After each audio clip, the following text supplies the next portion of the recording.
સવાલ એ છે કે આપ જોઈ રહ્યા છો ખુલ્લેઆમ આ નશેડી જે છે એ આવે છે, દારૂ પીવે છે અને પછી આપ જોઈ રહ્યા છો કોંગ્રેસના પ્રવક્તા નિશાંત રાવલ જોડે. નિશાંતભાઈ, આપણે જાણીએ છીએ, બધા જાણીએ છીએ કે આ વડોદરા નહીં આખા ગુજરાતની આ સ્થિતિ છે. શું થઈ રહ્યું છે ગોરવાની અંદર?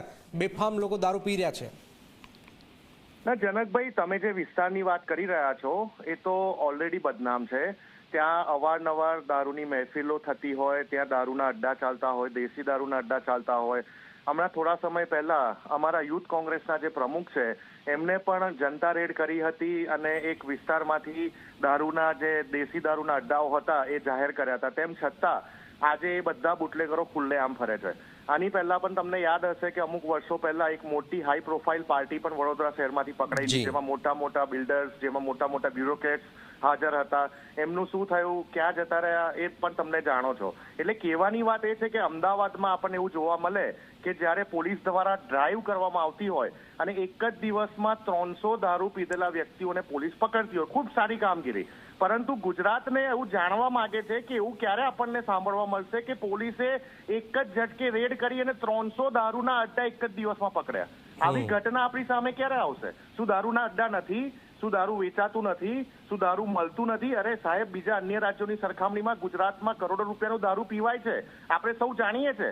પરંતુ જ્યારે ગુજરાત પોલીસ ધારે તો આ તમામ જગ્યા ઉપર આ તમામ અડ્ડા બંધ કરાવી શકે છે. આજે દરેક પોલીસ સ્ટેશનના 5 કિલોમીટરના રેડિયસમાં 5 થી 10 દારૂના અડ્ડા ચાલતા હશે. તમે વિચારો કે એસએમસીની ટીમે આવીને સ્ટેટ મોનિટરિંગ સેલ જ્યારે રેડ પાડતી હોય ત્યારે ત્યાંના સ્થાનિક પોલીસ સ્ટેશનોને ખબર પડતી હોય છે કે અહીંયા દારૂ વેચાય છે. દારૂ પીધેલાને પકડો છો, સારી કામગીરી છે, પણ દારૂ ક્યાંથી આવે છે, દારૂ ક્યાંથી મળે છે?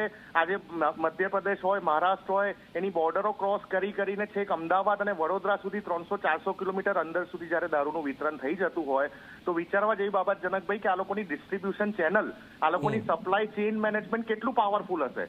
ગામથી લઈને ગાંધીનગર સુધી કેટલા હપ્તાખોરીનું રાજકારણ ચાલતું હશે? વિષય આ છે. અને આજે ગુજરાતનું યુવાધન, વડોદરાનો યુવાધન, તમે જો કે વડોદરામાં અહીંયા કોરોના વખતે તમને યાદ હશે કે એક યંગ એક છોકરો જે ડ્રગ્સના ઓવરડોઝમાં એનું મૃત્યુ થયું હતું. એટલે આ દારૂ અને ડ્રગ્સનું ચેનલ યુવાઓને બરબાદ કરી રહ્યું છે. યુવાઓ પાસે રોજગારી નથી. બેરોજગારીના સમયમાં આવી રીતે દારૂના દૂષણોને જાહેરમાં આવી પાર્ટીઓ થાય, શું પોલીસની પાસે કોઈ માહિતી નહીં હોય? બિલકુલ માહિતી હશે. જનકભાઈ, આજે આપણે ફોન ઉપર વાત કરી રહ્યો છું એ પણ માહિતી પોલીસ પાસે હશે. નહીં, હપ્તા તો પહોંચે છે. પોલીસને બધી જ ખબર છે, કારણ કે પોલીસ ગમે ત્યાંથી ઉઠાઈ શકે છે. તો આ તો નોર્મલી વસ્તુ છે કે ભાઈ દારૂ ક્યાં મળે છે, એટલું નેટવર્ક નહીં હોય પોલીસનું. અને આ માત્ર વડોદરાની વાત નથી, ગુજરાતમાં હપ્તા સિસ્ટમ ચાલે છે, આપણે બધા જાણીએ છીએ. એમાં ક્યાં મોટી વસ્તુ છે?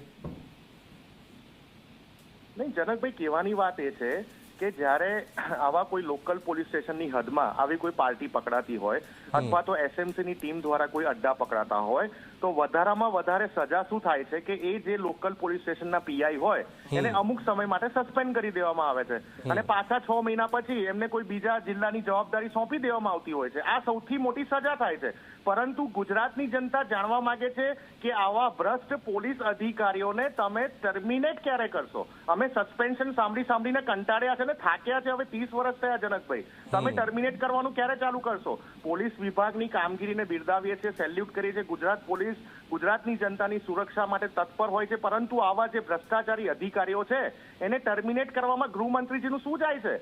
ગૃહમંત્રીજી પોતે કહે છે ને કે કાયદામાં રહેશો તો ફાયદામાં રહેશો, પણ કયા કાયદા?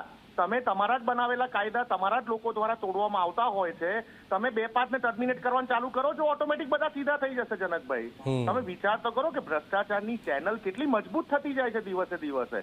તમે જુઓ કે આજે વડોદરા શહેરમાં હમણાં થોડાક સમય પહેલા જે સી ટીમની ગાડી હોય, જે સી ટીમને એલોકેટ કરેલી ગાડી હોય, એમાં જ એક પોલીસનો જવાન દારૂ પીધેલી હાલતમાં ડ્રાઇવિંગ કરતી પરિસ્થિતિમાં પકડાયો હતો.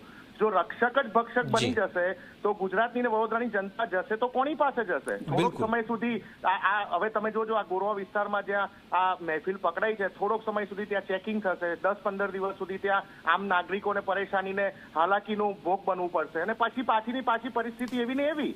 આ પીઆઈ સસ્પેન્ડ થશે, બીજા પીઆઈ આવશે, પાછું એનું એક ચક્ર ચાલુ થશે. એ સિસ્ટમ ચાલે છે. વાત